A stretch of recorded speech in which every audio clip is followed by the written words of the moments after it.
congratulate you for all the steps that you are taking in expanding this port to increase the capacity of cargo.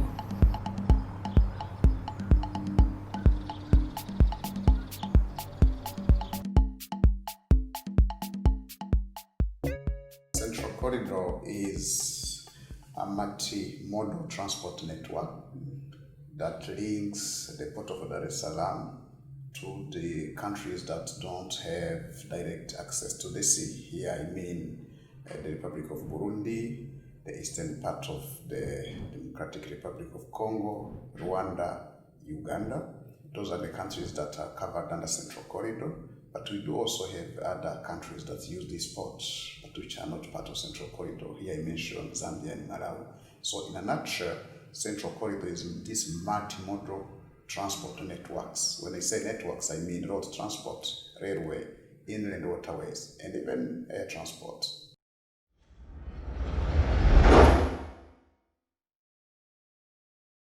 Way back in 2006, the transport costs and time were so high when compared to what we are experiencing now. That means that someone did something. Station de transport, on peut enregistrer la réduction de frais de visa qui passe de $100 à $50 que les transporteurs de la sous-région payent.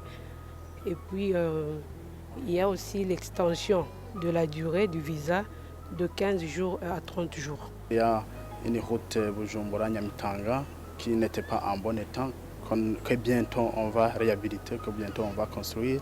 Et aussi, il y a la route Muramvya-Bujumbura qui reste à chercher le financement pour les réhabiliter. Et comme ça, le transport va dérouler convenablement. As Ugandan cargo owners, we are interested in using or having an alternative route that is cheap. But through this platform and strong advocacy and good leadership of our leaders in the region now, the number of the stops, especially on the Tanzanian side, has been reduced to only 3. And good enough, the 3 locations are now being improved to offer the required services. So here I mean the one-stop inspection stations at Bigwaza, Manyoni and Nyakanazi. The one-stop inspection station will ensure that the various stops that the trucks are currently making to be checked for customs compliance, to be checked for traffic compliance, and to be checked for load compliance will be handled within one locality. That will ensure that the 3 operations will probably be completed in 10 to 15 minutes.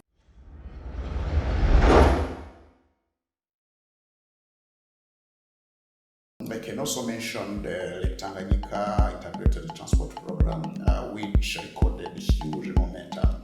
When we started this initiative, our idea was simple. How can we make sure that all port infrastructures around the lake are harmonized, designed on the same manner so that we avoid bottlenecks? We didn't want to overinvest on one side and sub-invest on the other side.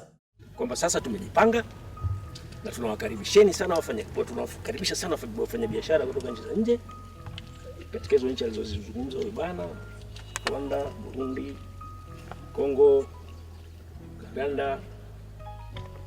Wakifanya kazi na bandari yetu hii watapata manufaa makubwa sana.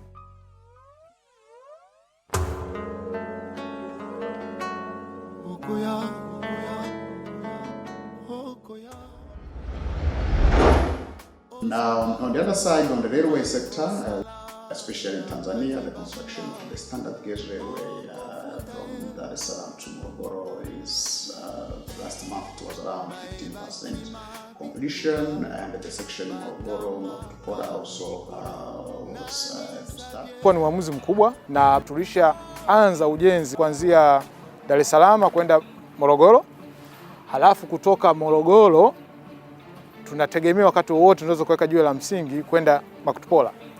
Lakini kwa maana ya kwamba kwa kuanza ujenzi wa Dar es Salaam na Morogoro, katika ujenzi huu tulisaini mkataba wa na jiwe la msingi liliwekwa rasmi tarehe 12 April mwaka jana na Mheshimiwa Rais.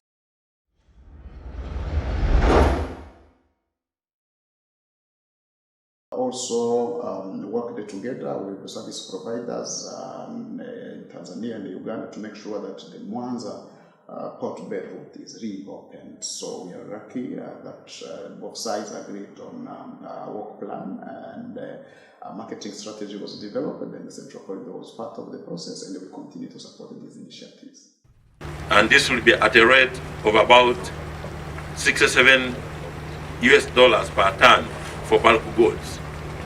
And this means that in the next 6 months from now, this is what it will cost you to transport cargo from Dar es Salaam up to Port Bay.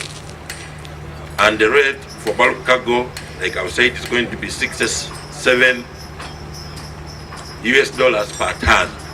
This is incredibly low.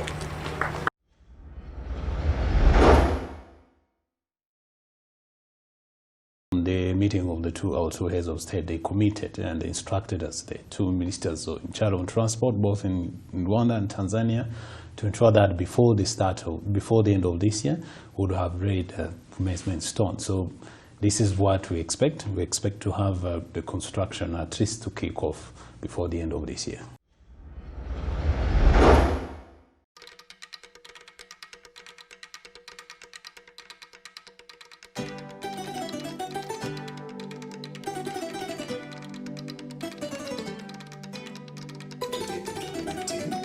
We want to work very closely with member countries, development partners, for program mobilization of all those projects that have secured funding.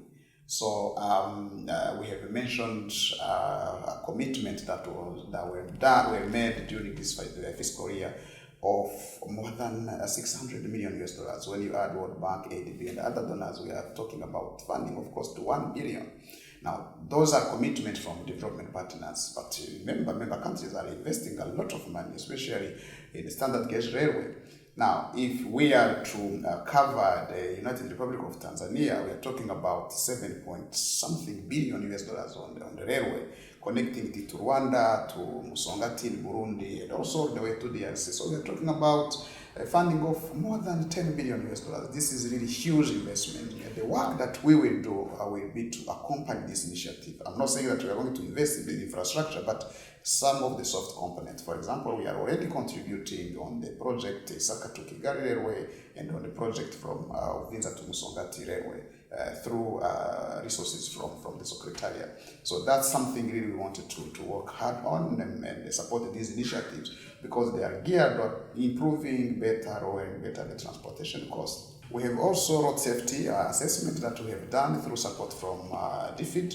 Now, from the year to start soon, we are going to work together with various partners to make sure that we implement this project to improve further the safety on our roads, because we have been witnessing a lot of losses due to road accidents, and we wanted to reduce this further because the losses so far are estimated at around 5% of the gross domestic product of our countries. This is a lot of money that we don't want to continue losing when we do our businesses. We also want to continue supporting the capacity building. We have a training program where we sponsor some young cadets to undertake maritime studies. So we already have a group of 10 students following the studies here at Dar es Salaam Maritime Institute. We want to support further this program. We also want to make sure that we deliver on our new strategic plan. So we are happy that we have got support from the World Bank to review our strategic plan, and we want to make sure that before the upcoming financial year ends, we already have a new 5-year strategic plan.